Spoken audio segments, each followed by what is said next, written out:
huge welcome to each one of you to the event Style Speaks Strategy. On behalf of the YFlow chairperson, Ms. Pallavi Jain, and her committee, I, Akanksha Agarwal, YFlow secretary, would like to extend a very warm sponsors, press, media, and our members. I request everybody to please rise for the national anthem.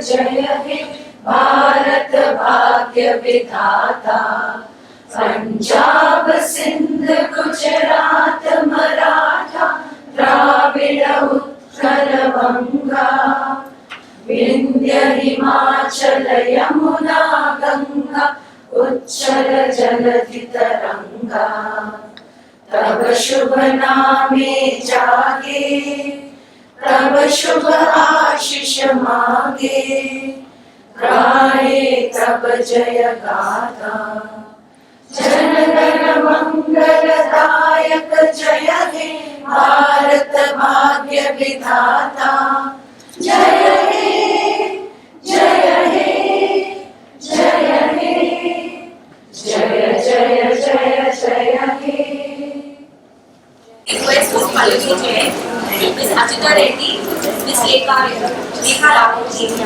Ms. Aarti Shah, Ms. Uma Chakrabarti, our guests to honor to come together for the lighting of the lamp.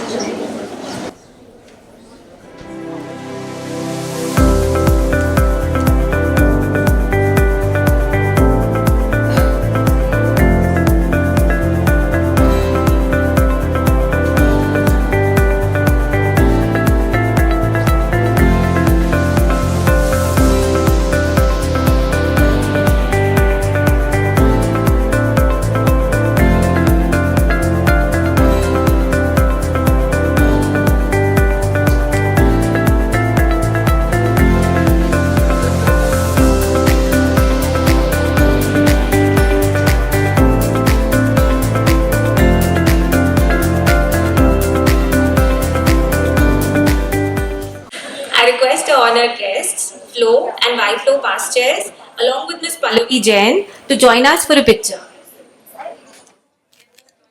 YFlow and Flow office bearers are requested to join for a picture after this. Requesting executive heads and committee, please be ready for the next picture.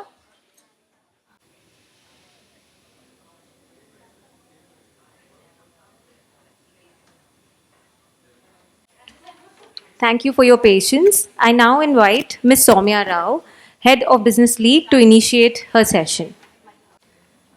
Namaste and good afternoon to everyone. As we gather to celebrate the spirit of entrepreneurship, I, Soumya Rao, am honored to stand before you all as the head of YFlow Business League and welcome you all to the second session.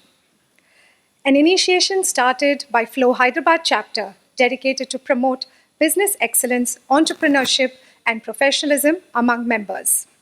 Our Business League session provides you an opportunity to build your business contacts, increase your visibility, and network with like-minded individuals. Don't wait for the perfect opportunity, create it. And that's exactly what we have done for you. We have given you an opportunity to present your business to your fellow members. And today is no different. We have 4 exceptional women entrepreneurs here showcasing their business to you. Ms. Swati Reddy, Nivedita Soma, Soumya Reddy, and Disha Goel. Let's please give them our undivided attention and a round of applause. Good afternoon, everyone. I'm Nivedita Soma, founder of Evolume Diamond, lab-grown diamonds. Evolume was born with a very personal spark of my own journey of blending science, artistry, and healing. I wanted to create a jewelry which is not beautiful but also meaningful. Jewelry that carries intention, radiates energy, and become part of your everyday story. We live in a world where diamonds are often blocked with for a rare occasion. At Everlume, we see them differently. One diamond, endless possibilities. So, our diamonds can, for example, we can wear the diamond and wear it for all day, like breakfast, boardroom, or even evening out. Our pieces are made to move with you. They're bold, they're versatile, and authentic, just like the people who wear them. What makes Everlume unique? What makes Everlume unique is our approach. We craft lab grown diamonds, blending sustainability with brilliance while staying rooted in timeless elegance. When I say rooted, jewelry from ancient time was worn for the purpose of energy flow, to uplift, and to heal. And beyond that sparkle, there is always an intent. As a healer, I wanted to launch my new collection, which has, which can carry, yeah, which which can carry jewelry with the purpose of healing, uplifting, and also mindfulness. When you wear a Everlume piece, you're not just wearing a jewelry, you're carrying an amulet of strength, light, and individuality. Can you play the video?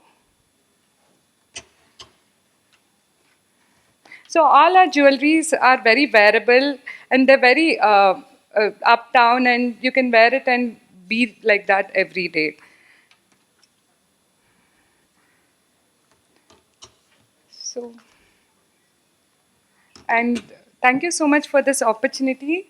Please follow me on Instagram, and we have our store in Panjagutta. Thank you so much, everyone. Good afternoon, everyone. I'm Swati Reddy, founder and creative director at the Dandelion Wish Gifting. We are a full-service gift experiences company with a modern approach to gifting. For us, gifting isn't just about the product inside. It's about the smile it creates, the connection it builds, and the memory it leaves behind. Whether it's for companies, brands, or individuals, we curate thoughtful, concept-based gifts that truly reflect the occasion and the people they're meant for. The best part, we scale. Even if it's 5 gifts, 50 or 5,000, and we ship across India so that the experience reaches people wherever they are. Over the years, we've had a chance to work with a wide range of industries, from construction and real estate, builders and IT companies to online gaming companies, universities, restaurants, clothing brands, dermatologists, and a lot more. We've even shipped some of our hampers to the US. And some of our boxes were even created for Fiki Flow Hyderabad as well. We also love curating event-based gifting, from weddings and birthdays to baby showers and PR hampers, all thoughtfully curated and customized to match our client's vision. And since the festive season is around the corner, here are some of our hampers we've created in the past, each one designed to reflect the celebration and tell a unique story. This Diwali, we're bringing together a wide range of curated festive hampers, all thoughtfully combined and beautifully packaged. Every hamper can be customized with your brand, with options for logo branding, personalized notes, and packaging styles that reflect the festive season. We have hamper baskets or trays, which are completely handcrafted by rural women in India using colorful cotton ropes and upcycled yarn. These baskets not only look stunning, but also carry a story of sustainability and empowerment. Elegant cutwork frames presented in velvet boxes, perfect to pair with a customized Diwali wishes card. It's a thoughtful keepsake that goes beyond the festive season. Roti boxes, metal trays, dry fruit jars, which are utility pieces, and a lot more. We're proud to have earned the trust of leading brands and clients over the years, and their testimonials are a true reflection of creativity, consistency, and the quality that go into every gift we curate. We'd love to collaborate with you this festive season, so do reach out to us for any of your gifting needs. And this is our wonderful team who helps us package all these beautiful hampers. So this Diwali, let's light up hearts, one gift at a time. Thank you, Wiflo, for this opportunity.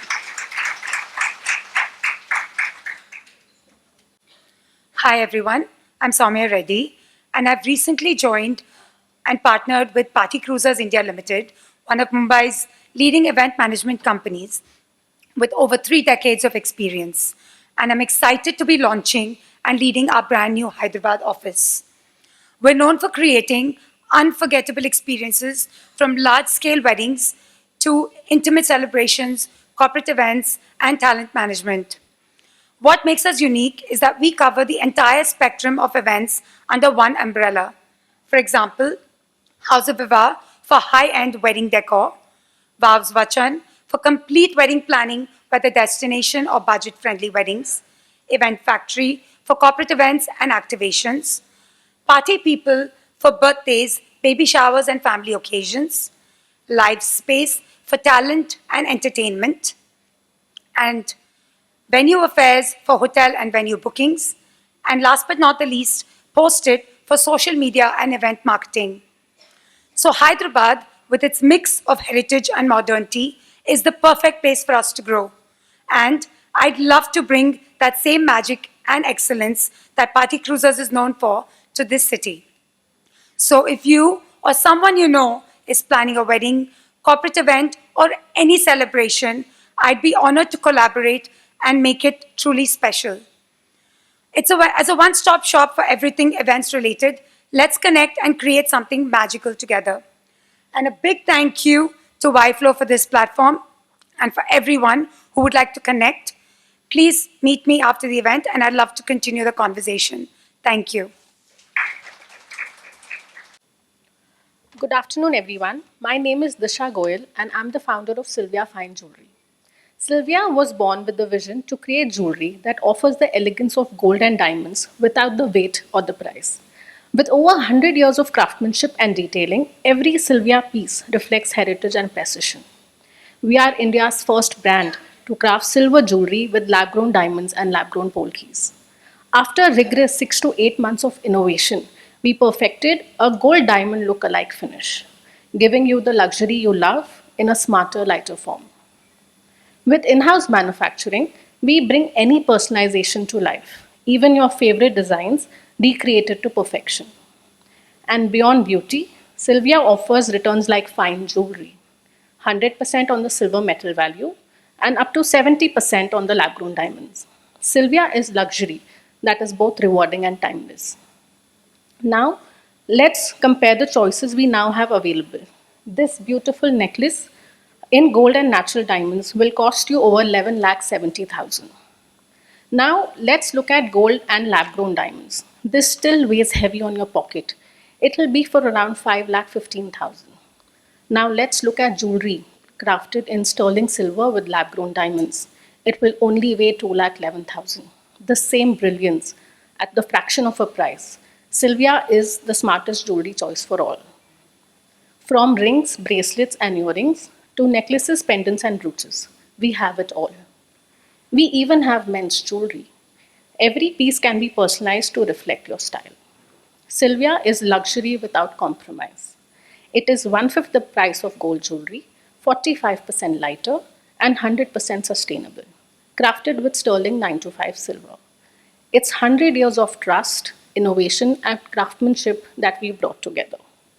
Sylvia is your personalized high-fashion luxury jewelry, crafted for intimate milestones to grand occasions, from weddings to travel to celebratory gifting. We make every moment sparkle with sophistication. Explore our world with bespoke creations, luxury gifting, and jewelry. With Sylvia, luxury is reimagined for the way you live today. I'm adorned in Sylvia jewelry today. Please do come and have a look for the gold diamond look-alike smarter jewelry choice. I thank YFlow for this wonderful opportunity to present my business. Thank you so much. Thank you, ladies. You were a true testament to what dedication, innovation, and hard work can achieve. I encourage you all to support our speakers by following and sharing their business with your peers. And seize this opportunity given to you by YFlow Business League to promote your business and also get featured in our annual Connect magazine and on our social media platform. For any further details regarding our social media, please reach out for our Business League sessions. Please reach out to me, Soumya Rao, or my team member, Swati Reddy. Thank you. Thank you, Ms. Soumya Rao. I invite YFlow Chairperson Ms. Pallavi Jain to address the gathering. Good afternoon, everyone. It gives me great pride to stand here today at Style Speaks Strategy. Before we begin, I would like to extend my heartfelt gratitude to our Flow and YFlow past chairs. Your guidance, support, and mentorship have been the constant pillars that continue to shape our journey. A very, very warm thank you to our esteemed guests of honor and our wonderful speakers, Mr. Karan Tarani, Ms. Tanya Ghavri, Ms. Namrata Joshipura, and Ms. Anjali Gaikwad, for being with us today and for sharing your insights with our members. And last but never the least, my gratitude goes to all our members. Your overwhelming response, your energy, and your participation are what makes gatherings like these truly meaningful. As chairperson of YFlow Hyderabad, my vision has always been simple yet powerful. Knowledge is power. And today, we are here to exchange knowledge, not in the form of textbooks or boardrooms, but through the language of style, creativity, and strategy. Fashion is far more than what we wear. It is an industry that builds economies, drives innovation, and above all, creates identity. Behind every trend lies a story, behind every design lies strategy, and behind every successful brand lies years of knowledge and persistence. At YFlow, our aim is to create platforms where women can grow, learn, and conquer. Today is one such moment. Let us absorb not just the sparkle of fashion, but also the lessons of persistence, innovation, and leadership that lie beneath it. I encourage each one of you to take away insights that can be applied not only to your business, but to life itself. Because whether in fashion, enterprise, or personal journeys, style always speaks strategy. Thank you, and let's look forward to an engaging and inspiring afternoon together. I would just like to mention one small announcement. Can we have the AV clip, please? As we celebrate this session today, I am delighted to share that our fourth YFlow retreat is here, this time along the scenic routes of Siliguri. The retreat form is now open for all members, and we eagerly look forward to your participation. For any queries, you can contact our retreat head, Shweta Sarda, because nothing bonds us better than traveling together. Thank you.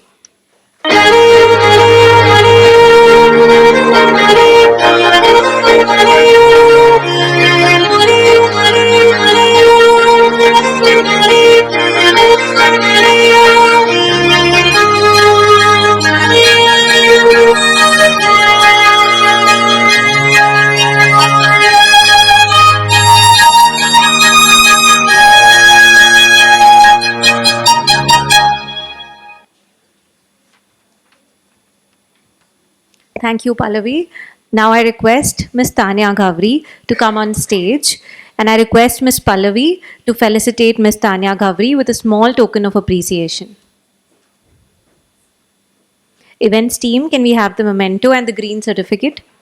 I'd like to announce that under our green initiative for 2025-26, we are planting trees on behalf of each guest speaker. I request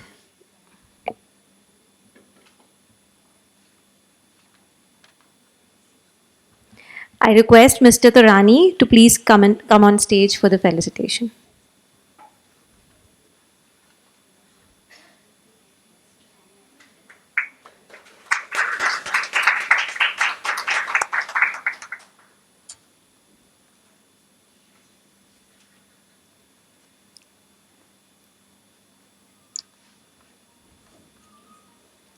Ms. Namrata Joshipura.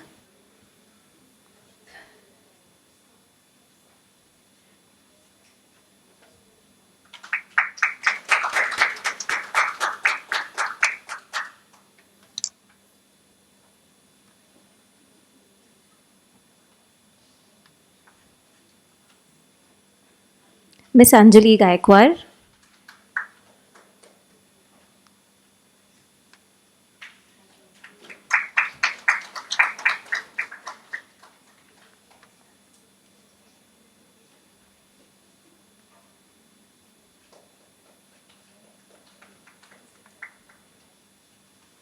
Thank you, Pallavi. I now request Ms. Aarti Saraf Gupta, FICCI YFlow Joint Secretary, to introduce our speakers.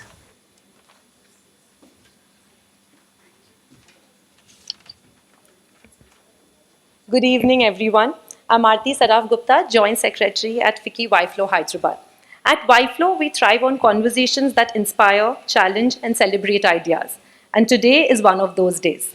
We are bringing together four incredible voices who are shaping the future of Indian fashion and luxury. Karan Turani is a Delhi-born designer whose brand is rooted in Indian handloom traditions and storytelling. He launched his label Turani in 2018. He quickly earned acclaim for merging nostalgia, myth, and craft, drawing inspiration from his grandmother's stories and regional textiles such as Madhubani, Bandej, and Chanderi. His debut collection sold out within a week, and he has since received honors including Vogue honors, Forbes 30 Under 30, and the Emerging Designer of the Year award.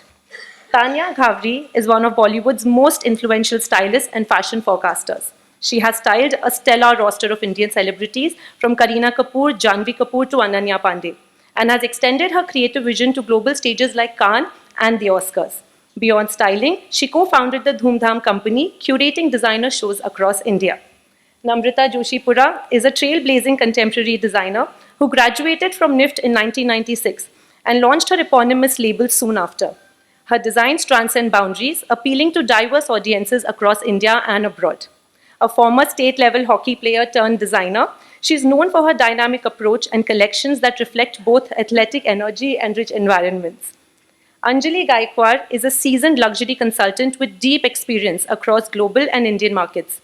She built her reputation working in brand development at Chateau Indage, Red Bull, and Estee Lauder, and later served as the country head for Christian Louboutin in India. She has now co-founded Lighthouse, a luxury retail and lifestyle advisory based in Mumbai, giving her a unique vantage into how the world of luxury adapts and thrives in the country. Together, this panel brings to the stage a seamless fusion of design, styling, cultural sensibility, and luxury strategy, making today's conversation both authoritative and inspiring. I extend a warm welcome to all of you and invite Sheetal Nahata to take over for a fun round of games.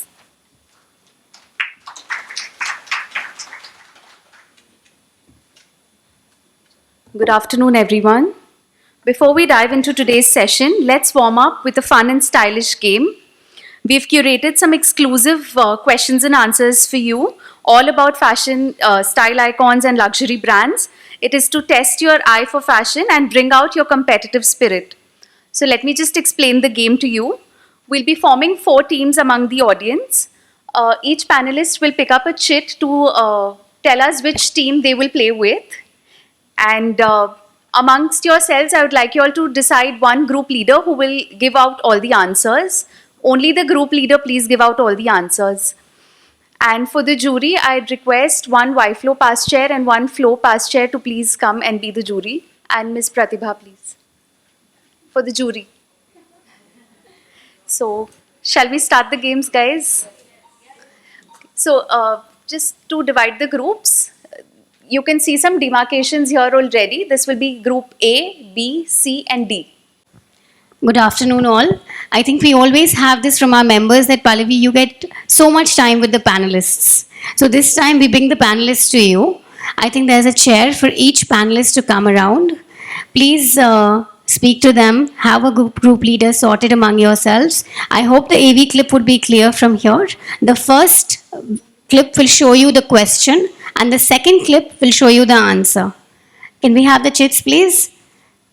Miss Anjali, shall we start with you? Luxury brand management going to which group? It is Group D. Group D. Miss Please Anjali make is with space. group D. Yes. Okay, Ishika is there with you, ma'am. Please, can I request you? You can have to go and sit with them today. So this is we move to the panelists today to the members. Members, a small request. Please don't click selfies right now with the guests. You will be getting time to do that later. Yes, please, protocol wise, we are requesting that we don't do this. We will have an official photograph taken for your team. Miss Tanya, can we have the next one? I think the stylist for all Bollywood celebrities right now. Group C, please. You have Miss Tanya Ghavri. Mr. D is waiting for you. Can I have the bowl for Mr. Turani?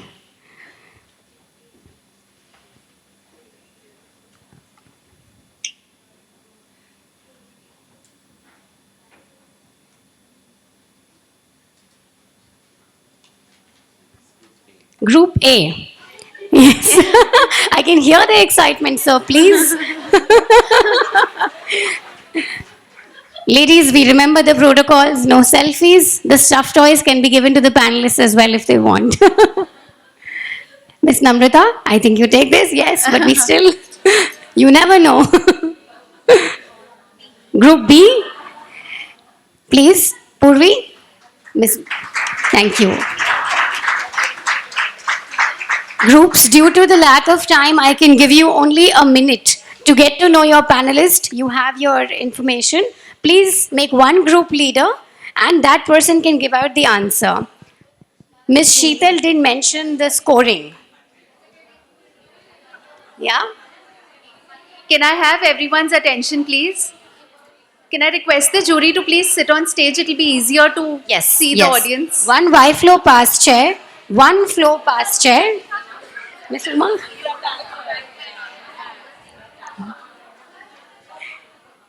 And Miss Pratibha on popular demand. Ajita aunties come. Ajita aunties. Please, please. The jury saves the moderator. The jury says whose hand goes up first. Okay? Please, please, please. Please sit up. It's easier. I can give you 1 minute of bonding time with your panelist. Decision of one group leader.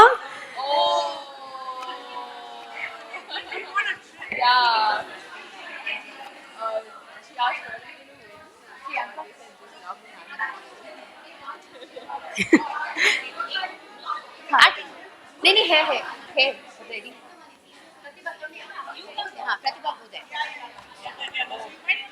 Okay, cool. Yeah. Very controversial.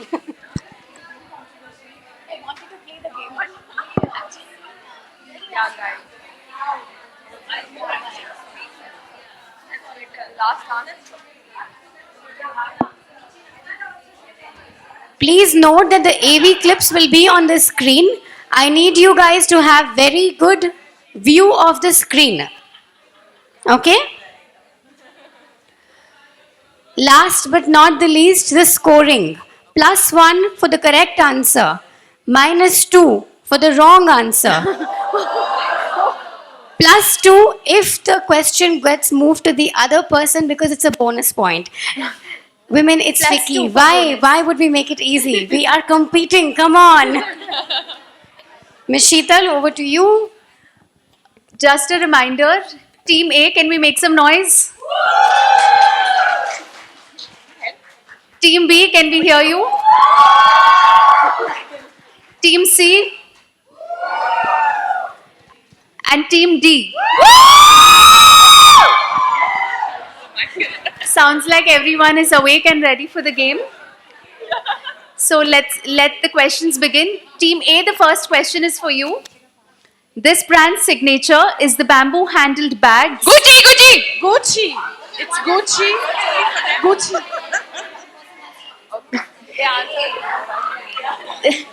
The answer is right, but please only one person answer from the team.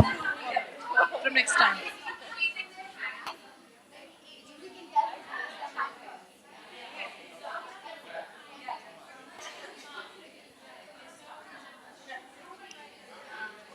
Okay, Group B, the second question. Identify this Indian designer known as the king of couture for his elaborate bridal wear.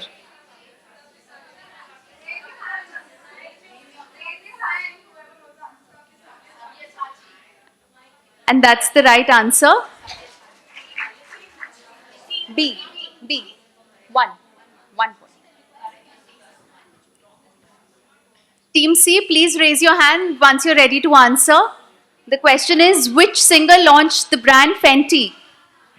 Rihanna. Team C. Rihanna. That's the right answer. Give yourselves a round of applause. For Team D, this designer, as known as the Queen of Sequins, famous for her sleek, futuristic evening wear in shimmer and metallics. Who is she? Team D. No, Team D. It's their question. Yeah. Wait, let them pass it.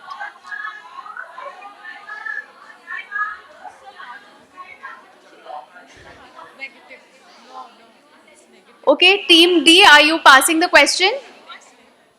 Team B is ready to answer. They raised first. They raised their answer. Yeah, Team B. Yes, that's.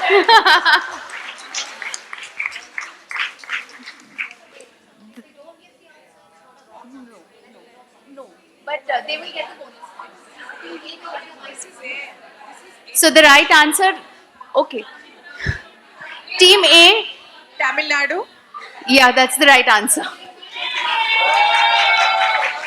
Team A got the right answer. Team B, your question, which brand uses the Tribute sandal as its iconic product? Team B? That's the right answer. YSL. Team B. Next question for Team C. This designer is known for nostalgic campaigns inspired by Indian storytelling, festivals, and his grandmother's saris. Who is he? Torani. Team C. It's Torani. Yes, that's the right answer. Team D. Which Indian weave is called the Queen of Saris originating from Dhaka? Team D.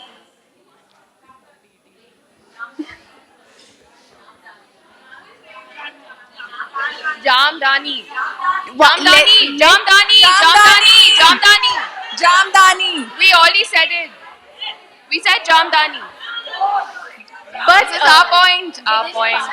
They shouted out. We said Jamdani. We said Jamdani. Team B Jury said can it. decide whom to give the point to. Come on. Jamdani. No! This is unfair. This is unfair. Team B. We said Jamdani. Yes, we said that. D. No, but the question was for Team D. Yeah, it's us. We said Jamdani. They didn't answer. We did answer. I'm They so had not sorry, passed. guys. We did answer. I'm so sorry. We did answer. Yeah. This is unfair, guys. Please be nice. Okay, so the point goes to Team D as decided by the jury. No, D. We said D. Hello. D. Yeah, so that there's no confusion, can we wait until the other team passes the question and then the other, yes, then we can take it up? Thank you. Okay, back to Team A. Who designed Madhuri Dixit's iconic red and gold lehenga in Devdas?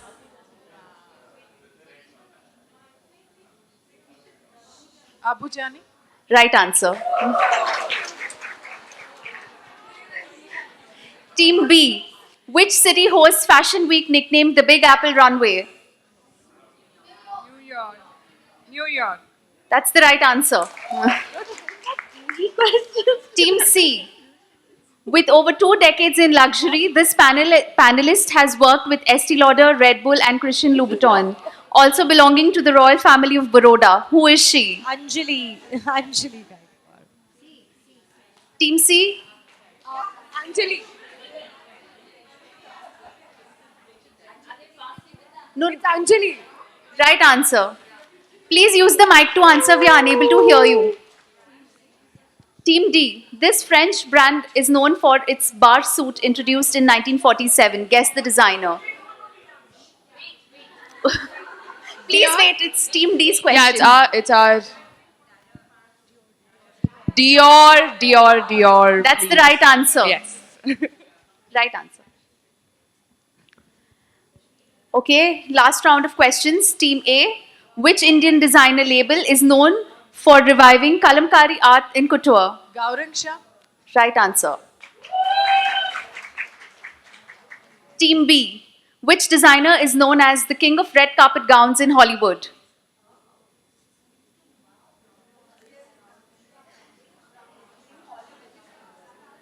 Rahul Mishra. Sorry, that's the wrong answer. Manish Malhotra. Guys, wait. Yeah, -2. Elisa. Yeah, C. Elisab is the right answer. +2. C ko +2. -2 and +2.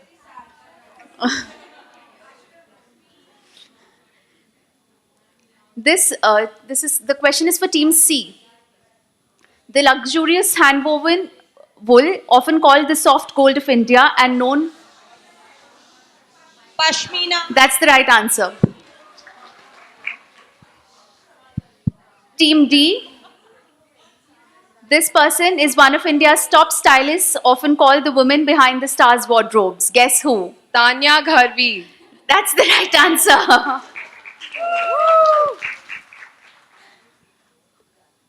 Okay, we have one more round of questions. Zeenat Aman's bold, oversized sunglasses look in the 70s, which became a youth symbol, was from which movie? Team A.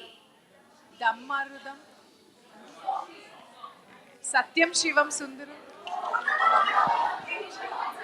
That's the wrong answer.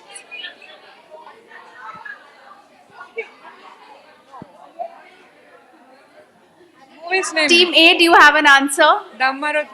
Yes, we have it. One. Hare Rama Hare Krishna. Hare Ram, Hare Krishna is the right answer.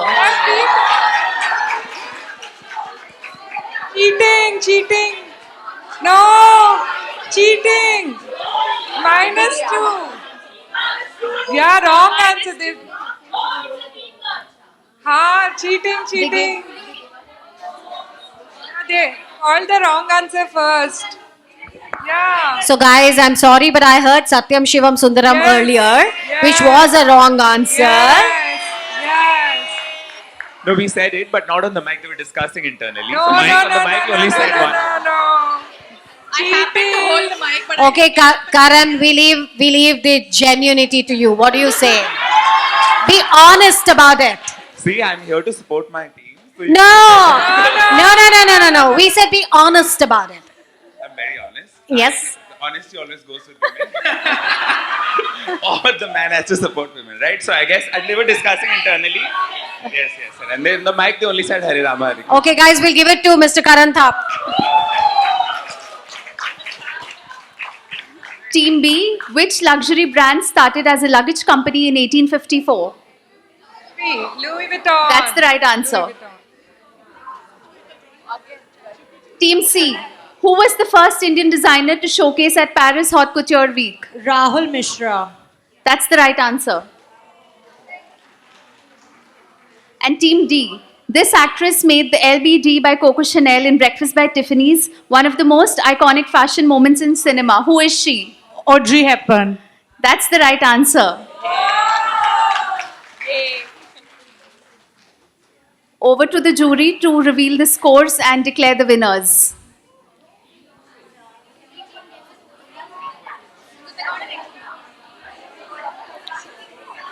For being such a sport, every team gets a picture with their panelists taken by our official photographer. So we have the final answers here. I think it's Team C with 7 points. So congratulations.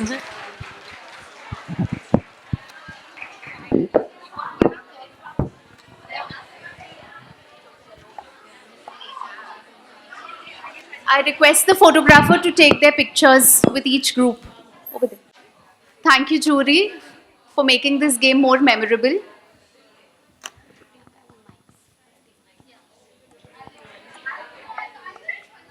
I request the panelists that once you're done with the session, please, we welcome you back to the stage unofficially.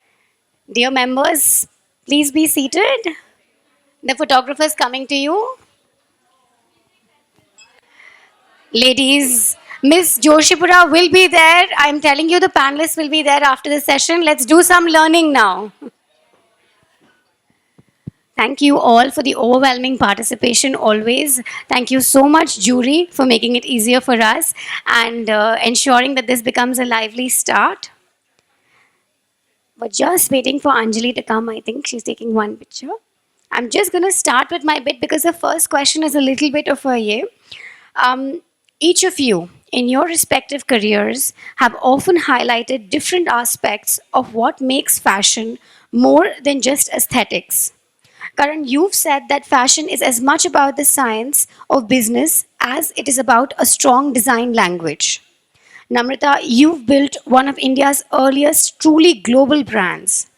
Tanya, you often stress how stylists shape commercial success for designers. And Anjali, you've seen luxury houses crack India by blending aspiration with business strategy. So, what really takes a brand from being aesthetically strong to being a sustainable, successful business? Is it design? Is it positioning? Is it production or the people around the brand? What I've done is I've centered my main question and then I ask each one of you for your opinions so that you can add on to it. Can we start with Ms. Joshipura, please? I think it's all of the above. You cannot have just a beautiful design and expect it to sell organically, especially now in a highly competitive environment. So you have to have the business, the production, the stylist, the strategy. It's a multi-pronged approach. Karan, what would you say? No, I think pretty much on the same lines of what Namrata just mentioned, but I think it's now more than ever before, it's so much more important. I think even when I was listening to the wonderful ladies who were presenting their businesses before the panel started, that the idea of also communication is so important and relevant because, see, design is not, or a label today is not just an artist's approach solo in their room, painting something that can be discovered long after they're gone. It is a business eventually, and it's a marriage of art with business, which has to have a commercial language, and you're catering to an audience. It's a supply chain. So you have to cater to the demand. You have to be, you have to have the science of, like all your maths in place. Your PNL has to make sense. Your marketing has to make sense, and you need to communicate what you have designed. If you've not told your story well, then even if the product is amazing, nobody will know there is a product like this. Right? If I've created a product in Delhi and I don't speak the language that is to be spoken in Hyderabad, when I bring it here, they will not, figure out this product, or probably it will never reach them. So you're failed again. So I think the cycle, which also Namrata mentioned and you mentioned earlier in your question, the answer lies within it, that it has to be a balanced division between all these categories, because often what happens is that even if it's like, a mother usually caring for its child. If you just push them too much into only studies and you don't look after their fitness and health, there's a later part of it which will kind of affect their future. So it has to be a balanced kind of approach where you always put into, all sections of the business to kind of grow it in a more holistic way. Got it. Tanya, what would you say?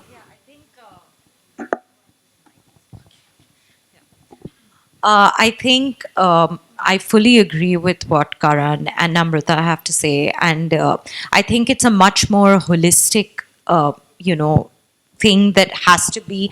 But I think the most important thing, which I have experienced in 15 years of styling now, is that at the end of the day, the product is king. And if you have a good product, all of the things can happen after that, So quality and product is so important, and then how you communicate it, how you style it, how you image it, how you bring it to light. Of course, all of that makes a difference, and that eventually will get to your audience. And of course, the story is so important, and the more you connect with the story, the more you feel connected to the product and connected to how you can integrate it into your life. But at the end of the day, and I always say that so many celebrities today in India and world over endorse brands and designers, etc. But at the end of the day, you will go back to that product once for the celebrity, but after that you eventually will only do it if you think that it's worth your time and it's got quality. So I think that is the most important thing, and I think we have amazing designers here that have proved quality year in and year out, and that's why they are where they are. So I think as a stylist and as a creative person, to me that is of utmost importance. Okay. Anjali, with all the products coming to you and the holistic approach. What would be your take on this? So I believe that it's actually an alignment of everything that they have said. So it's about product, it's about distribution, it's about your identity, it's about who you are. But most importantly, to top up to what Tanya said about product, I honestly believe it's also about people. It's to have the right people in your team. So whether it's your designer down to your person in IT, to your sales force, everybody who is working for you is part of your brand, they're part of your DNA. So your people are actually at the core of what you do, of course, apart from the product. Just to also touch on what Karan said about design. Design is very important because design is your DNA, it's your identity. Today, brands like a Raw Mango and a Sabyasachi are extremely identifiable by their DNA. So I think that's key. And I think the second most important thing, which today a lot of Indian brands face, is production. So you want to scale, but without dilution. I think that's very important.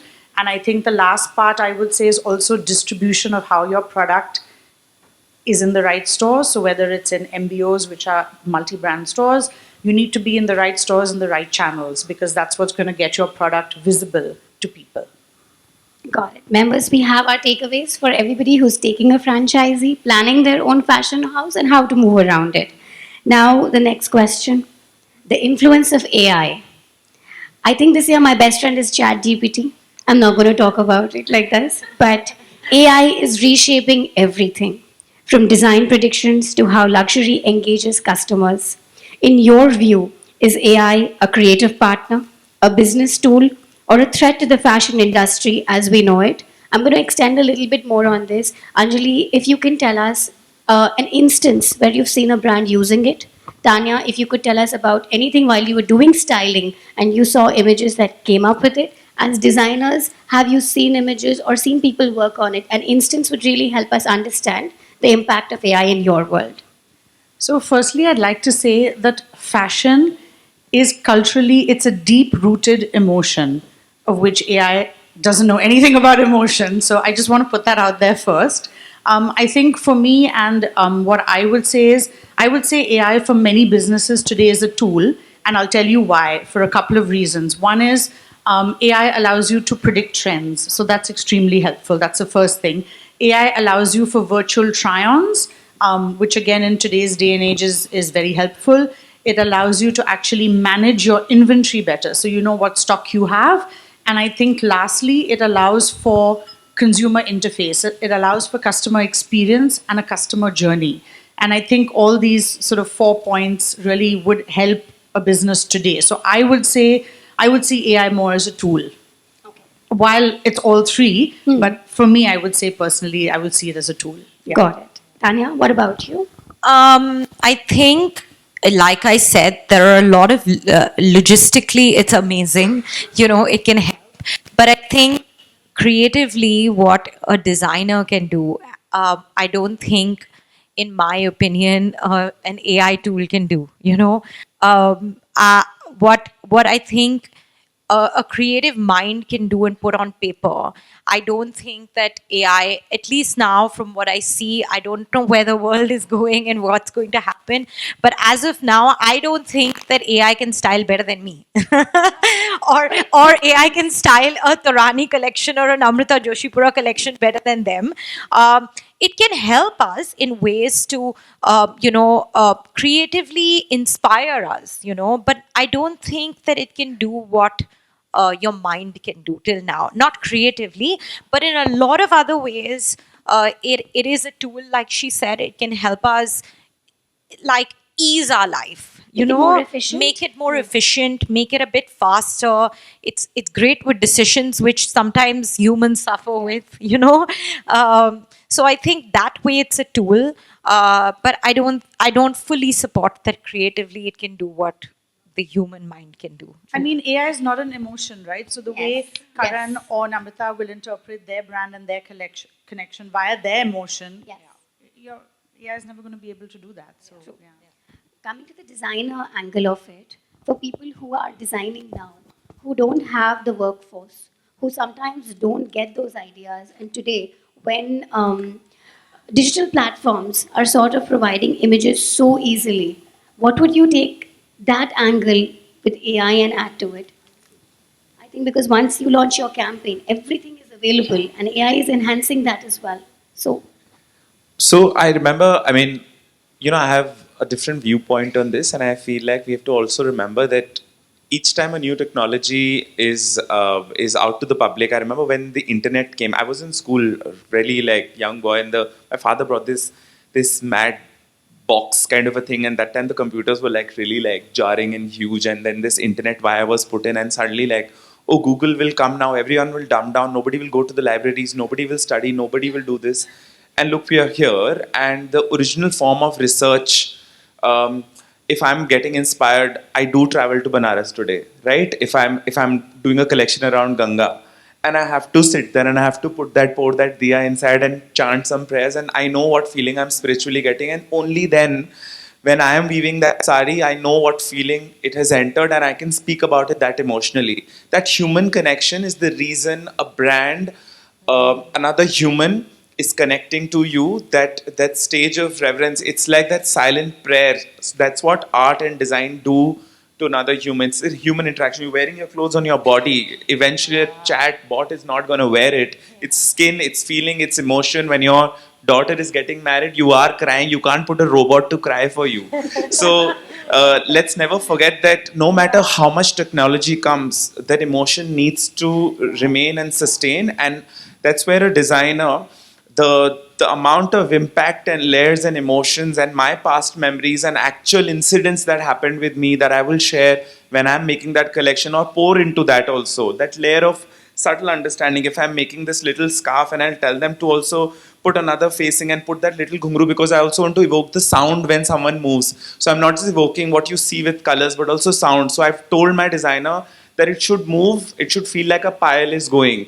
So how do you tell AI to do this for you? You can't. It will not happen. So I think what I'm getting at is to just really realize that technology is great. It's mind blowing, and I feel like I will always use it.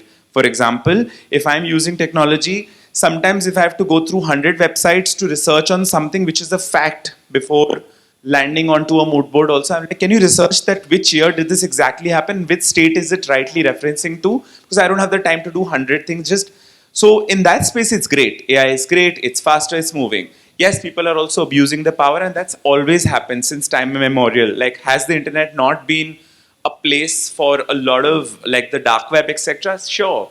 But can we not acknowledge how far it's gotten us? Yes. Yeah. The same thing is with AI. I think there are brands who don't stand with ethics or morale, so they will actually say pick Namrata some outfit and morph the model's face and rebrand and put it on their website as is, because they just probably don't want to even create the samples or shoot it or spend, and then they'll probably be selling my copies, her copies, or anyone else's copies. Happens every day.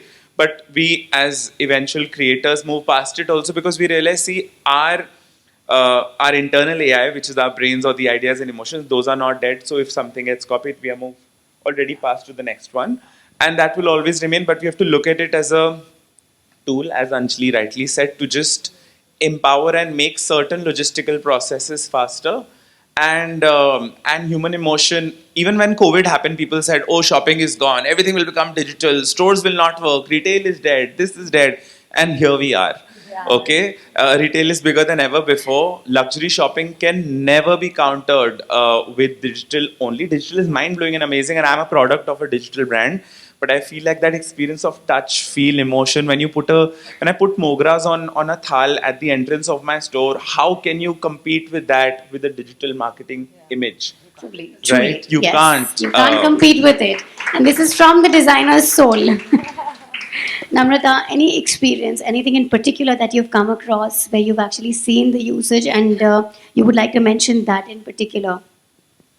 You know, like all of them have already touched every aspect of it, and I also want to reiterate that you can never replace a human mind, no technology.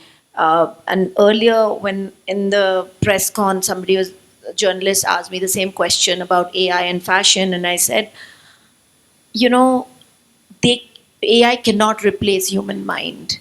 The best they can do is, in our trade, is to get robots to start doing embroidery. That's the best that they can get to use AI. Beside, that's the only place technology can be used to do hand embroidery. I'm not talking about automated, those sequence fabrics, but AI is, I have to say that in my experience at work, we have girls and boys from not even tier 2, they're like tier 3, tier 4 cities who've been to design schools, and English has not been their prevalent language.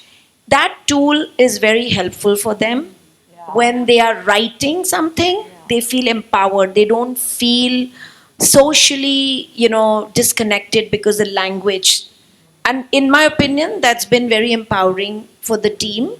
But of course, when I get emails from them, I know it's written, it's AI, it's Chat GPT. So I tell them that, tweak it to make it a little more authentic. I know this is, So that there's always for me, that is the fear that the authenticity will die. That is disturbing as a designer, as a mother, as a human being. That the authenticity, it'll all become, cookie cutter. As a mother, I'm telling you, I'm hoping that they have better plagiarism software. Because if my daughter learns better prompting than me, we are going to be in trouble. No, but I also have to add to what she was saying, that this happened again at the oncoming of internet and Google, because everyone's research, I remember in school, used to look the same. And that one person who actually made that extra effort, which was a personal mood board written with little notes, actually physical research or click pictures from cameras, those, that time we have to have that digicams, etc. And from those, and then you place them. So your research stood out. So I think that's again what's going to happen with fashion. I'm seeing everyone's social media captions written by bots, etc. And it's the same language, same everything. But so that one person who will do it with a personal effect actually will connect even more. In fact, I feel it's a great way of decluttering what is not original, because we will all eventually see through it. Exactly. Correct. I have a small point to add, and I think maybe it has something to do with the fact that I'm not Gen Z and I'm a millennial. That today I think it's, you would call it muscle memory. Even today, when I write a note or a birthday note or a letter to someone, I don't even think about putting it on Chat GPT. Like, it just comes so naturally to me to write it in my notes and actually put that on a letterhead and send it to someone. Because I think it's just something we've always done as when we were kids and growing up. So I think that is something that will never happen. I think even if there's 5 more Chat GPTs, I don't think I will resort to that for something that's personal. And I think maybe it's a generational thing, but like you said, a lot of my assistants are doing a lot of their work on Chat GPT now, and I can tell. So I'm like, no, do it again. I've done a lot of proposals, I think, this year. Next round. Anjali, for you. Today, celebrities and influencers can make or break trends overnight. Do they truly shape fashion, or are they simply amplifying what designers and brands are already creating? What is your take? So I think, according to me, influencers are definitely amplifying what designers are doing. But at the end of the day, it's the designer who's bringing out collection year on year. They know their brand better than anyone else. The influencer is just echoing what the designer is doing. But at the end of the day, it's the designer who's the true, the true visionary and the true person behind the brand. I think. Having said that, though, there are 2 points that I want to actually bring out is, when Bulgari worked with Priyanka Chopra and then Ayushmann, I believe, to launch the Kara, and up north it was sold out, and Ayushmann's a great person to actually, so it's also about who you get on to represent your brand. I think that's very key, and I think he did a great job, as Priyanka Chopra did with the Mangal Sutra when Bulgari launched that. So I think it's also about the right influencers that you work with. Today, Rahul Mishra has, dressed, whether it's, Beyonce or Zendaya, whoever it is. At the end of the day, he knows his brand and he knows what's going to work for that individual person. So but coming back to your point, it's the designer. He's at the core of it. It is the influencer who is just sort of amplifying it for him. Got it. Tanya, your take with the number of celebrities that you work for. When they are each one of them supporting the brand? Are they into the choice of it? Or sometimes the authenticity of the brand is what matters the most? Which one? I think I fully agree with Anjali. At the end of the day, it is the designer and what the designer's vision is. But I think if styled correctly and if it is the right influencer or celebrity and presented correctly, it makes a world of a difference, you know. And I think that people really, you know, at the end of the day, when you look at an image on Instagram or on hoardings, everyone gets attracted to the right aesthetic, you know. That's why something will always stand out better than something else. So I was telling Karan that, you know, I'll never forget the campaign that he did with Tamanna. And there's so much stuff that's happened. Torani has been a beautiful, I mean, they've digitally done some really beautiful aesthetic stuff, but somehow that stood out because it had a story and it was so beautifully weaved, and like it was, the whole story was so interesting the way it was presented as well. And I think over the years, there is a reason why you say, oh my God, I remember that look was so iconic. You know, this campaign or this red carpet was so iconic for this celebrity. There's a reason why that happens because everything comes together, you know, in that moment. It's the garment, it's the styling, it's the celebrity, it's the way they carried it or the influencer. So I think it's a lot of elements that come together, and that's what makes things iconic, you know. Coming to the designer side of it, when your designs are done and you choose your person, how do you go about the process, and how important is the right influencer or the right stylist or the right brand manager? And when option one is not there, how do you plan? How do you strategize? You know, I mean, I would actually resonate very strongly with what Tanya was saying. First, to begin with, we need to understand that that each brand is trying to tell a story, and it's about their identity. So, and you know, there is no one is not trying to be immodest or sort of like putting down the other party, which holds a lesser value, or some party holds a larger value. Actually, both the actors, the stylist, the influencer, and the designer, this is a cycle where everyone needs each other equally. And we can't turn around saying that, oh, but you know what, the designer is important, oh, but the stylist is not. But sometimes if you actually look at a bad styling job, you realize how important the stylist is. You know, like, and that's also a lot of the times when I'm associating with, say, someone like a Tanya, and some really close friends which have become friends in the journey of actually exploring these opportunities, you really realize that why you need to say more no's than yeses. And I'm sure that would happen with a Tanya as well. And I'm sure if she's saying no to XYZ designer for and not picking that up for her client, or us saying no to XYZ celebrity, it's not because you are being, you know, like niche or just like a little bit cold or like being too picky. None of that. But just to really understand that it'll be a wrong messaging or a wrong product fit, just the way Anjali said. It's two pieces of a puzzle. It either latches or it does not. And when it does not latch, it will be jarring in the eye, where you're feeling you're trying to become something you're not. It's forced.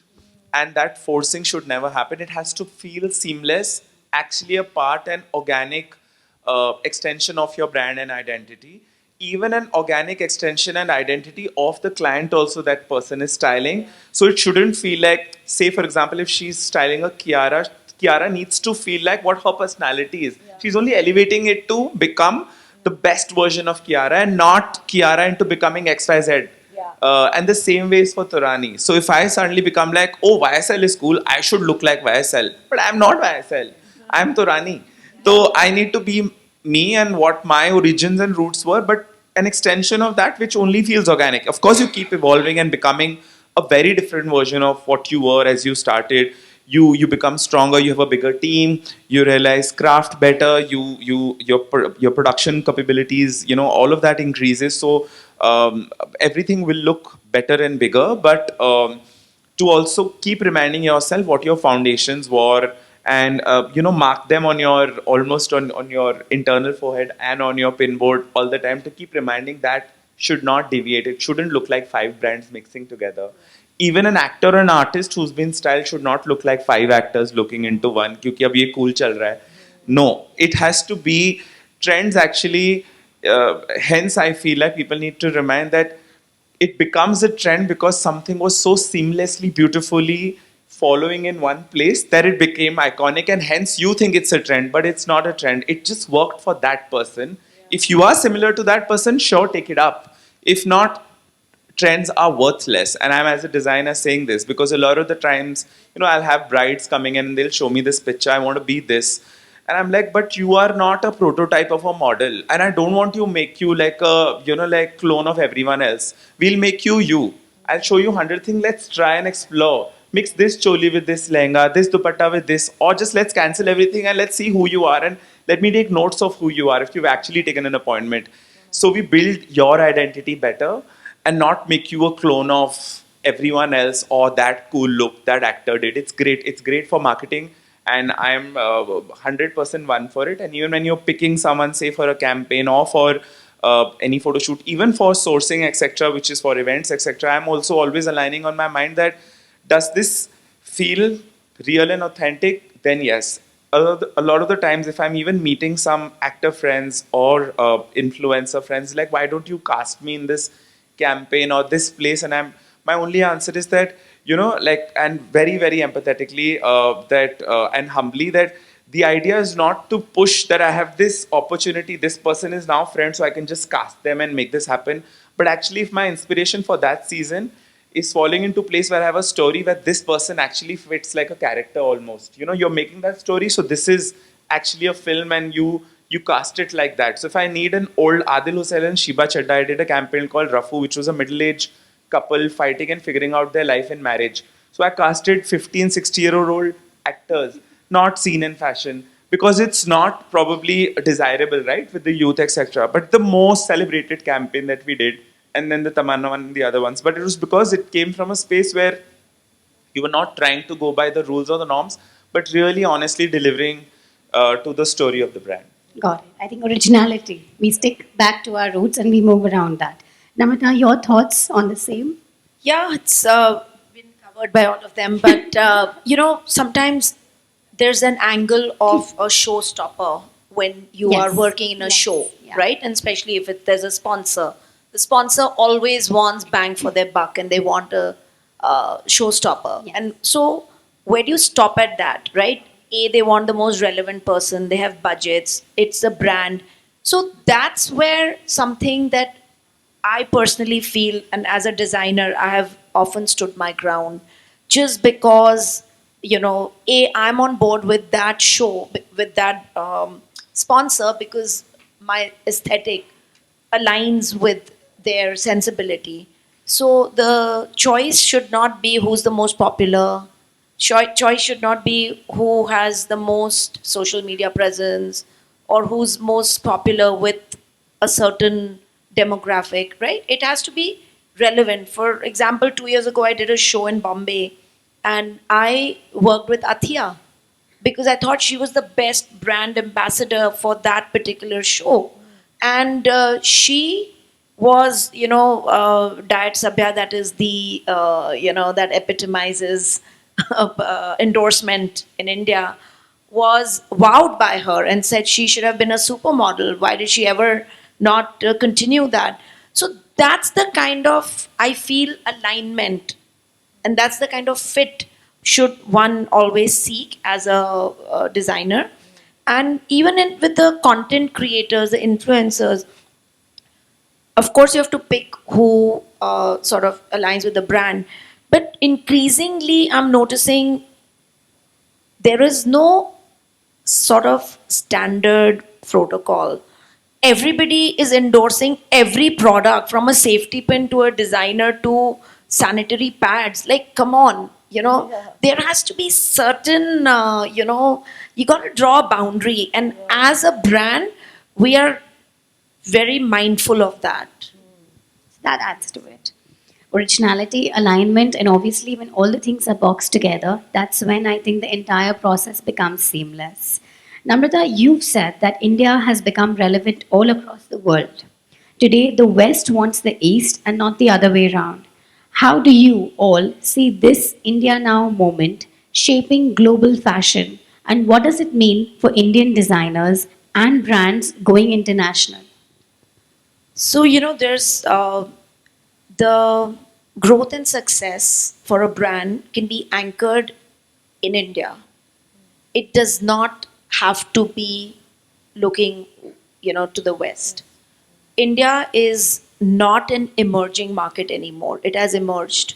There is a huge potential if we deeply, focus. Like, look at international global brands, Bulgari, Gucci for Alia Bhatt. That is huge. LV for Deepika, for her to be present at the grand jury, that's huge. That's, you no longer seek that validation, right? And today, India is the craft and the artisanal value or artisanal offering that India has is no longer, it's not that exotic India. It's our craft. We wear it proudly, and that's what they seek from us. So I don't think there's a point to, so I think there's enough opportunities in terms of market, in terms of discerning client base, customer base. So personally, I personally feel that it's not what global standards that we seek validation. I think it's the other way. I think I just want to add to that point, to what you said. I think today, what does the West crave from India? India is authentic. We talk about our heritage and we talk about our deep-rooted narrative. I think all these three combined together is what the West looks at us for, right? The whole big Prada saga that, happened just now recently. So I think, and I think these 3 points is what really makes India very, very special. We're not just a fleeting trend. We're here to stay. India's a pillar, and and everyone is looking at us. And I think this is a very proud moment for the country, for sure. Yes, truly. I completely agree. For all the brands that are actually planning to make a comeback or like move towards the global campaign, what would be one advice you would give as a brand manager? I know India is a different professional environment altogether. What would you say as a line of advice as a brand consultant? To the brands going outside for global campaigns. Indian brands going outside. Yes. I mean, stay rooted to who you are. Yeah. You are you for a reason. And I think stay rooted. Don't shift the focus. If you are talking, if Tarani is talking about what he believes and what he stands for, that should be his campaign when he goes to a New York or a London, because that is who he is. Tanya, your thoughts on the same? Yeah, I agree. Actually, in fact, I was just thinking about a chat that I had with an actor very recently. And she basically said that, she has had opportunities to work internationally, and lots of doors have opened for her. But she was like, if I have a movie that's going to the Oscars from India, which is so rooted to India, fully produced in India, directed, Indian actors, she was like, it makes me so proud to be a part of that film that goes international, as opposed to doing a small, maybe not so relevant role in a movie internationally. So I think it's the same way. I think that I think it's a moment where there's so much incredible work happening in India, and I think everyone is looking at us now. I've been styling in India for 15 years, and of course, if an opportunity comes, I will work internationally. But I don't think that I will, I'm going to stand my ground for the last 15 years of work that I've done and be like, okay, this is what I bring to the table. You know, this is the expertise that I bring from India, because I'm very proud of the work that we've done and the designers that we've worked with over the years, and, you know, and what we have created, because we have created some really incredible, iconic work over the last, I don't know, you know, 3, 4, many decades, actually, much more than that. So yeah, I think I don't think we're already on global stage, you know? Yeah. Being here, doing what we are doing, we're already on global stage. Yes. Right? Yes. Yeah. Like for me, like Karan, if you are so authentic in your storytelling, so authentic, whether you show at New York Fashion Week or Paris Fashion Week is irrelevant. Correct? That's the point I'm trying to make, that it's irrelevant. His success is not measured by global appearance. His measured success is here, and it's so authentic and so real and relevant is the point I feel very strongly for. No, I feel like what also Namrata was trying to say, and which I think would also like to rephrase, is that who told us and who made this mandate that Oscars is the epitome of what an award should be? Like who? Who is this person? Bring. Okay. Like I would wear the pride of a national award 10 times over more than an Oscar. Like that will be the top of my bucket list before the Oscars also comes, because that's my nation rewarding me. And I'm a true, like, matlab, heart of the heart, like Matrabhumi Indian, proud Indian. Like I swear by it. Like probably I'll touch the ground every day before I go to my office also, because I feel like this nation gives me everything that I do, right? And so much of culture that we've born with, but we also have to remember that India has always been telling this story. It's only now that the West has completely not just consumed, combusted, and finished off their culture with all the modernization that they brought in. They had it, some parts of it, at least, you know, in Europe, in Rome, Italy, all of that. They had their culture, but time and again, they allowed all of this westernization or the technology to take them up so much that the craft and narrative and culture is dead. With India, that could never happen, and that's been our superpower. Why? We are one country that no matter what amount of globalization, technology, or modernity, or anything else comes to us, even corporatization, we don't forget our roots. Our country, if there is a shadi happening, the bride will wear the nathani and the burla and the beautiful odana. She doesn't need a Chanel then. And I love that. Because you know what? That's where we stand. And we have to constantly remind ourselves that time and again, no matter the global economy falling, everyone's dying, this is happening, that is happening. But India stood its ground with its economy, or at least our sales or retail still come back, and fashion does bounce back, because even the idea of festivals coming in, we keep sustaining. A Diwali comes back, you will do the Diwali puja and you will bring Lakshmi home. You'll all dress up. That rangoli you'll put, your mother will put that sari. She'll wear one little gold, if not the big one, if that's a sad year, but she'll still buy the little coin of gold. That keeps everyone alive. We have been alive because of our culture. We must not forget to celebrate. If a barat comes, the bandwala gets the money, because your dad will not let a barat go without a bandwala. And that's beautiful. Imagine we've kept the bandwalas and the bajawalas also alive. The culture lives like this. Through the, even we feel like, I would also want to say some things in Hindi. You know, like हमें लगता है कि कभी कभार हमारे बड़े हम पे we are being pressurized. ये आपकी क्या culture और रस्म और ये सब, it needs to sustain, because we think that this rasam or this culture has been pushed only for their traditional or these conservative thoughts. No, in a lot of ways, is actually sustaining economy. The poor craftsmen, or that, you know, who even like in Diwali, I remember my dadi used to say that no matter what happens, our house will only have mitti ka diyas.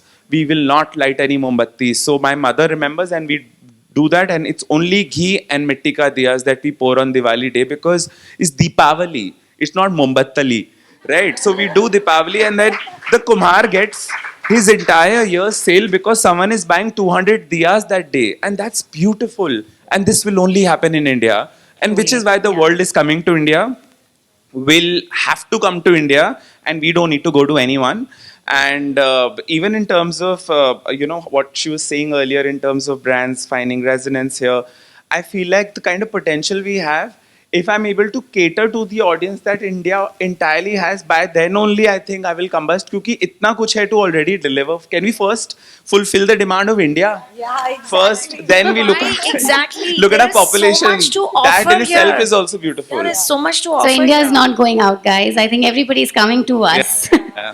This And is we the have. I'm alignment. wearing my Kolhapuri's 100%. Prada. Can come and have a look at this. You are top to bottom Indian today. Just to end on like a friendly note, if you guys, with Anjali, I will have one serious question because this is one part which was needed and asked by everyone.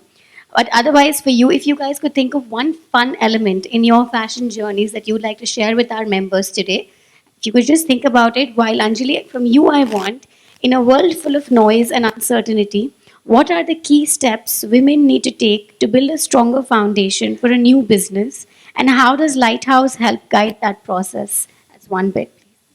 Okay, so I've heard a lot of lovely stories of all the women who started their, their businesses here. I think it's 3-4 key points that I'd like to talk about. One is when you're starting a business, it's clarity over confidence. A lot of us in our Indian family say, be confident, just do it. No, it's about clarity. It's about knowing what product are you making, who are you catering it to, what is it for, and is it fulfilling a need? Is it fulfilling a need gap? So I think that's the first thing. I would say clarity over confidence. I think the second thing is having a strategy plan that you can flex. Don't create a plan that's too rigid. So by that I mean have a 90-day, 120-day plan that can move with this very fast-paced world that we're living in today. So I think that's the second thing. I think the third thing is it's the people. It's about having confidence in your people, so hiring the right talent. And I think the next thing I would say is also scaling, but scaling to a point where you scale but you don't dilute your brand. So I think these things are very important. We all need mentors, right? So we all need to have someone who's guiding us. You don't need to be in every room, but you need to be in the right rooms, to be listening to the right people. So I think that is also extremely important. I think I would say it's these 4-5 key points that will really help you build your brand. Thank you. Thank you, Anjali. Tanya, there was one question. You've styled everyone, from Kareena Kapoor Khan to Janhvi Kapoor and countless others. What's the one styling moment with a celebrity that you will never forget? Whether it was a magical red carpet look, or a last-minute crisis, or a story that still makes you laugh. I think there is one story which I have actually mentioned once before at an event, but I don't know if any of you guys will know.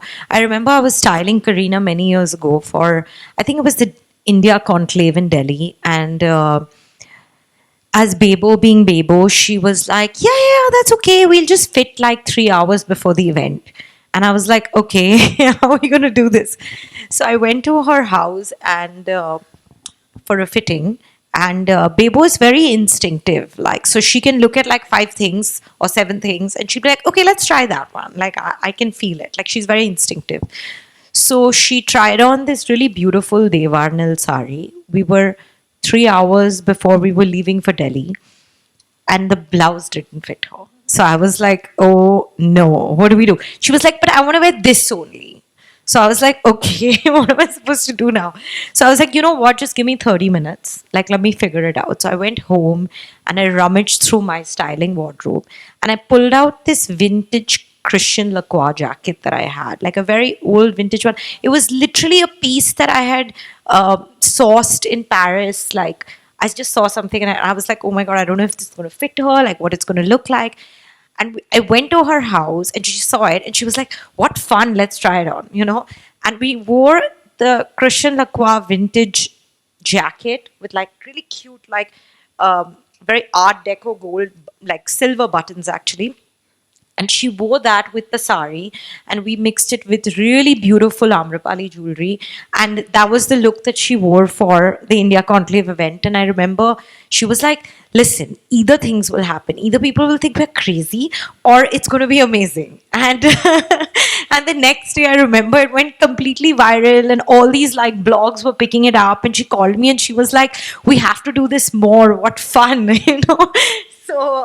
So I think, you know, that is the whole part of like styling and really having fun, where you just kind of mix things up, you know, and try new things and really have fun with fashion. And I think it's nice to have a muse that allows you to do that, has the faith in you. Yeah. My takeaway, I think if it can happen with Tanya Ghavre and Kareena Kapoor Khan, it can happen with us. If you don't have the jackets, you should have something really, really fancy that you can actually have fun with it and just be bold about it.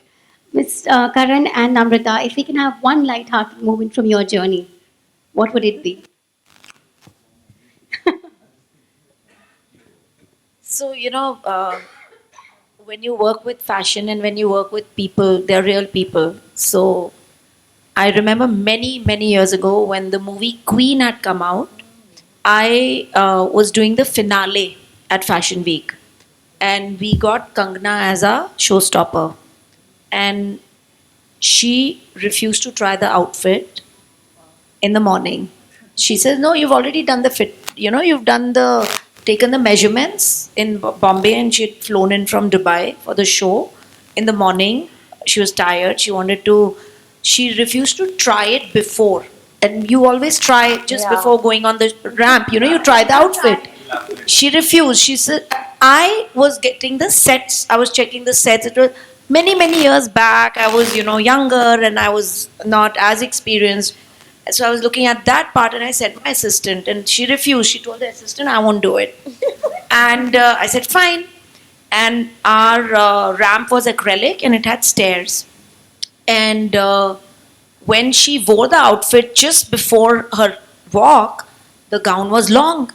So we have backstage tailors and all. So she called the tailor and says, "Isko abhi hem karo." And my assistant was too scared to tell me. So you have like 7 minutes and it's a gown. So they must have taken big stitches, right? So she steps out, she trips. She walks again, she trips. She walks again, she trips. And then this is finale. This is Will's Fashion Week finale. Wow. And Kangana is the queen and she trips thrice. And I am like, what just happened? This was supposed to be my biggest moment. She's tripped. And I knew what was going to happen. At the time, there was a lot of mainstream media. There was no social media or anything. And there was only mainstream Aaj Tak and all. And next day, though post show conference, she apologized to the entire media that it was a great show and I, brought shame to it by tripping thrice. It was totally my fault and I'm sorry, Namrata. That was very gracious of her. But fast forward next day, every news channel had her tripping sequence on repeat. Like as if, and every newspaper had Queen ramp Namrata Joshipura ke show mein giri. So I am getting calls from random people that may have worked with me 15 years back from Orissa and Nainital and every village. Kya ho gaya? So, the moment that was supposed to be my moment, I didn't want to answer a call. I didn't want to check my phone. I switched it off next day. I wanted to go in hibernation. It was so bad, and I took it personally. And, fast forward today, I can laugh about it. But then that's what fashion is. You have to laugh. You can't take it seriously. So guys, even all of you, don't take fashion too seriously. Just buy clothes seriously. I think when you said it, I could hear the visible gasp of it. It happened. And yes, she's laughing about it. It happens, guys. People fall.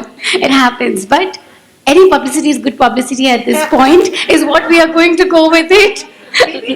Vallavi, not the following day. Not the next day. And not I was appalled, shocked. I wanted to cry. I couldn't believe that a moment like this suddenly turned. Because every magazine, every publication, every channel, and then the Hindi channels, how terrible they make it sound. Mr. Durrani, your light-hearted moment. Wow. Yeah, people fall in on the ramp or in life. I mean, that happens. But man, I have so many things. So many. I think mine though is just led with that only. Funny moments. But I'll tell you the maybe scariest and the funniest. I was in Kashmir. I was shooting for a campaign. This was called Gudiya Rani, and this was about two twin sisters. I wanted to do something eerie, gothic inspired, because I was like, everyone is just doing bridal only, and I'll do something completely opposite. And I based it around this almost thrilling kind of story, very dark, like two sisters. They have a doll, and one of them passes, so she's just looking at the doll. And so we're shooting all of this in the Dal Lake, and everything is happening. The production person there, we also had to do some shots at the top of hill in Pahalgam. He takes us there. And we had checked everything for the permission, location permission, this, that. If there's a big shoot, there's food, catering, everything. So you do a lot of clutter and then you clear it up, right? And one of my filmmaker person uses a drone. Cut to 15 minutes later, the whole India terrorist squad, 15 policemen, all come to not just pack up my shoot, take my entire 120 people crew, including me, wanting to jail me, and they had put in within a span of 10 seconds, that drone was down, I had handcuffs, and I was in the van. And my shoot is stalled, and I have only 2 days because I have booked locations and money is paid. What do I do? And before I say anything, so I was like, उनको किसी तरह भी convince करके, sir, these are women and these are girls and different, they're all my responsibility. Eventually, my production is my family. I need to look after them. कि आप इनको छोड़िए, बस मुझे ले जाए. I am the founder of this. I am the problem. You take me. So he's taken me, and because I'll tell you what happened when they were in that area, the drone was not allowed. Okay, what happens is we are 5 kilometers away from the border. So usually drones come now that the India-Pakistan situation happened. Everyone would also know what drones do. So sometimes it's used for surveillance, sometimes used as weapons. So they don't know what drone is what.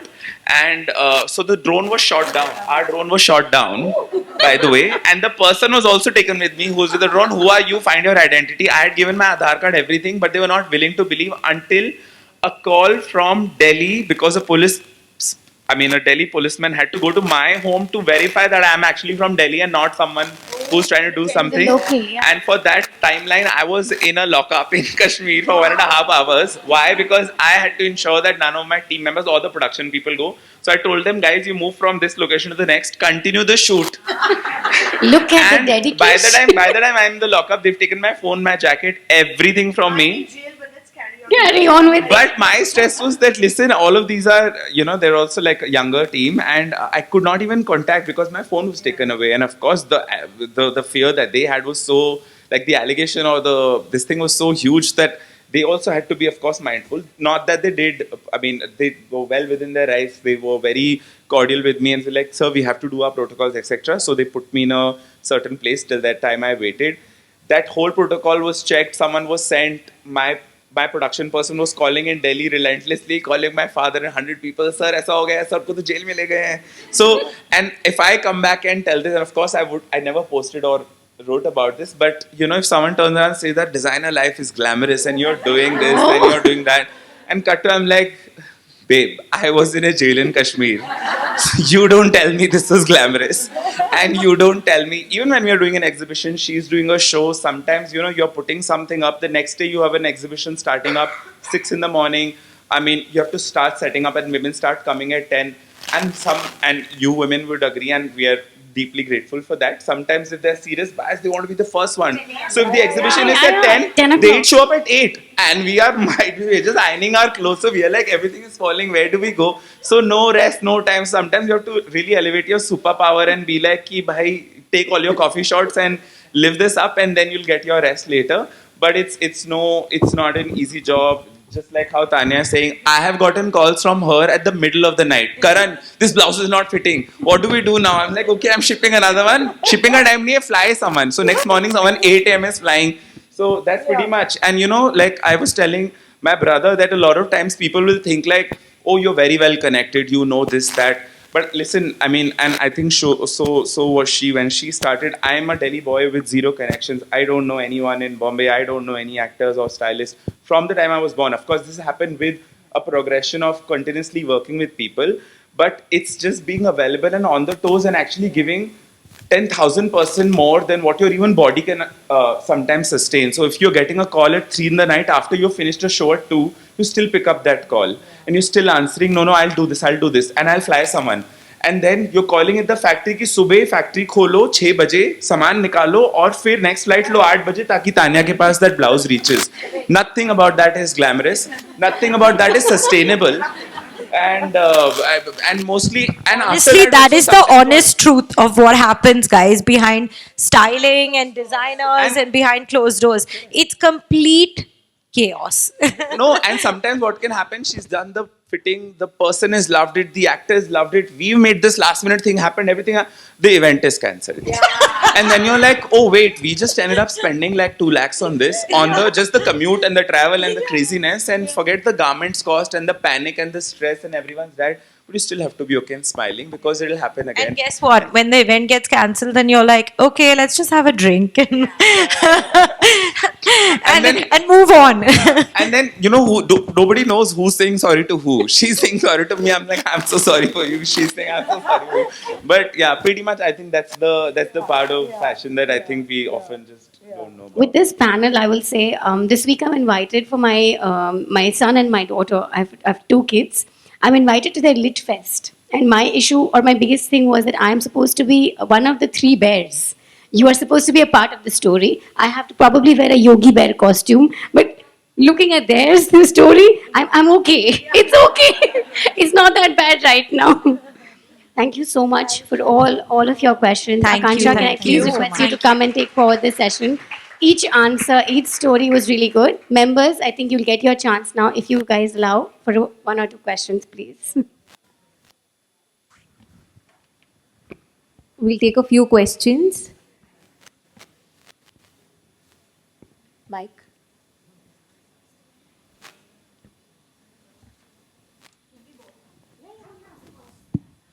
A big thank you to our speakers for sharing your incredible insights. First question. Yeah. So while you guys said that Indian designers are they are everywhere and we are it, what is the market for homegrown brands in terms of consumer goods like a LV or a Dior? Do we see India also going big in that sector? Because I feel like we have a lot of homegrown talent. We have little companies that are doing brilliant work. So, but is that like a future for us? You know, when you mention a brand like an LV or a Dior, that's what you said, right? Correct me if I'm wrong. Yes. You have to understand that's 100+ years of pedigree and legacy. So some of the brands have been invested, and so actually fashion brands work like you need to keep putting in the fertilizer for that plant to grow. Okay, so like a mango grove or a tree will not blossom into its full shape in also 10 years, 20 years.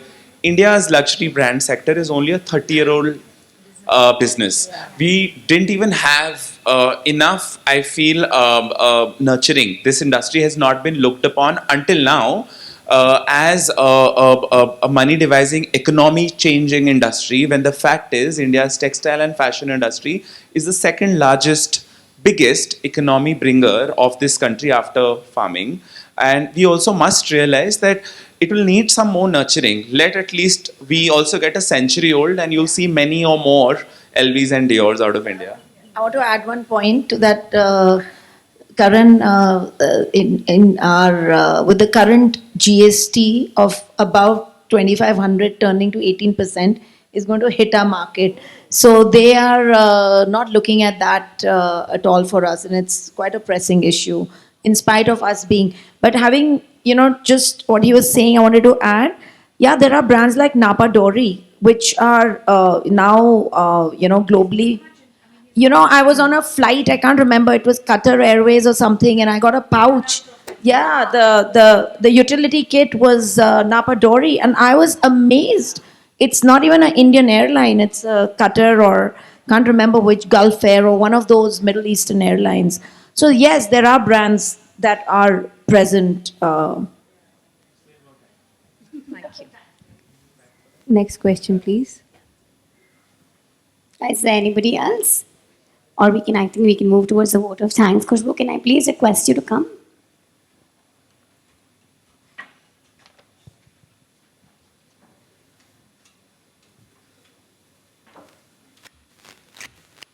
Good evening, everyone.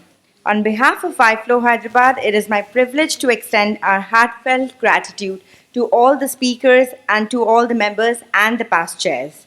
To our wonderful speakers, Karan Durrani, Tanya Ghavri, Namrata Joshipura, and Anjali Gaikwad, thank you for sharing your journeys, your expertise, and your insights with us today. Your perspective have truly enriched our understanding of style, strategy, and the evolving world of fashion. To our past chairs, thank you for your constant guidance and mentorship. You are the foundation on which we continue to grow, and your encouragement keeps us moving forever. A sincere thank you to our premium diamond sponsor, Eternal Aesthetics, our gold sponsors, Vince Byproducts Limited, and Chaganlal Jewelers, our creative sponsor, Adore Label, our travel sponsor, The Voyager, and our hospitality partner, Park Hyatt. Your generosity and support have made this event possible and truly memorable. To the media and IT team, we deeply appreciate your efforts in amplifying our voice and consuming this event, reaching fair and wide. A warm note of gratitude to our committee. Your tireless efforts, planning, and teamwork have been the true backbone of this program. And finally, to our members, thank you for your enthusiastic participation, your energy, and your presence here today. It is your involvement that makes each of our events very, very meaningful. Together, we continue to live our vision. Knowledge is power. Thank you and have a wonderful evening. Please join us for high tea. I would like to give a small token of appreciation to Miss Pallavi from the Dhoom Dham team. Thank you. Thank you. Thank you. And for everyone, guys, please come to the Dhoom Dham Trunk Show, which is in the ballroom. We would love to see all of you there. Thank you.